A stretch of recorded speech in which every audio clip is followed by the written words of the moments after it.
Chinese lanterns hung from trees, and lighted paper balloons filtered into the sky. If the sounds of those celebratory salvos echoed the reality of the war that simmered beyond their city limits, few would make comment.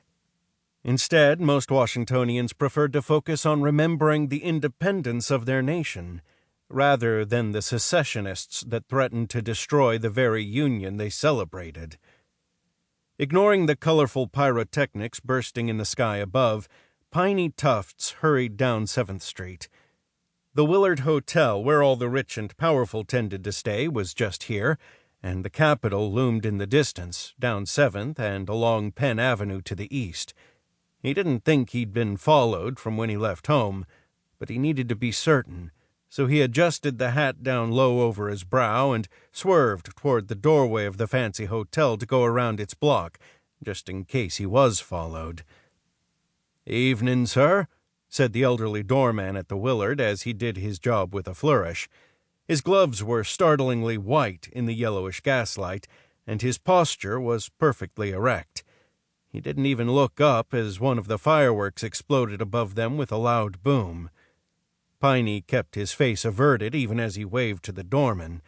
He didn't want to take the chance of anyone noticing him, although the chances of that were slim, considering the wild revelry of the soldiers in the streets. In the last 2 months, the confounded troops had taken over everything. They had been bunked in every government building, the Treasury, the Patent Office, the President's House, and even the Capitol. Their encampments took over every park and square, and the men were under little, if any, control by their superiors.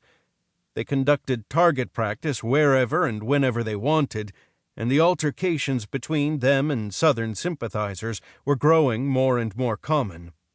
Piney did his best to stay out of the way of any troops he came in contact with, even when they had been barracked in his very place of work.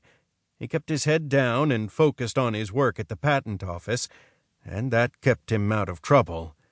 Surely it was because of that circumspection, and the fact that he was a Southern sympathizer, although quiet about it, that his benefactor had originally contacted him.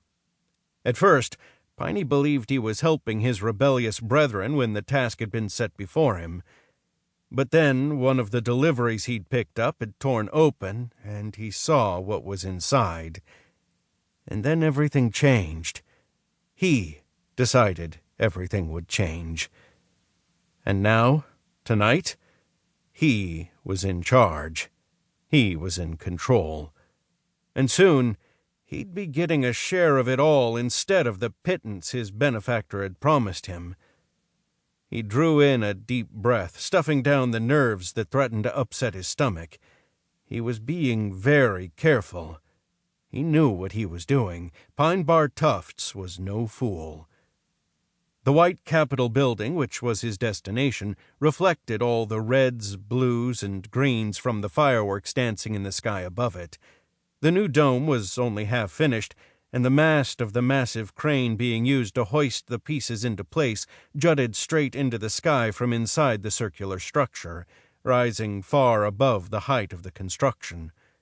The tallest part of the crane looked like a giant finger pointing up out of the building, with the scaffolding below just inside the dome resembling the fist and thumb of a colossal hand. Piney expected the sprawling building would be empty, for Congress had met much earlier today, and by now everyone would have gone home, or to the streets to watch the celebrations. This was a risk he was willing to take, and late at night during the Independence Day revelry would find the building as deserted as it would ever be. Even the bakeries in the basement would be empty for another 2 hours or more. All he had to do was slip past the Capitol's night watchman, Billy Morris, and get inside.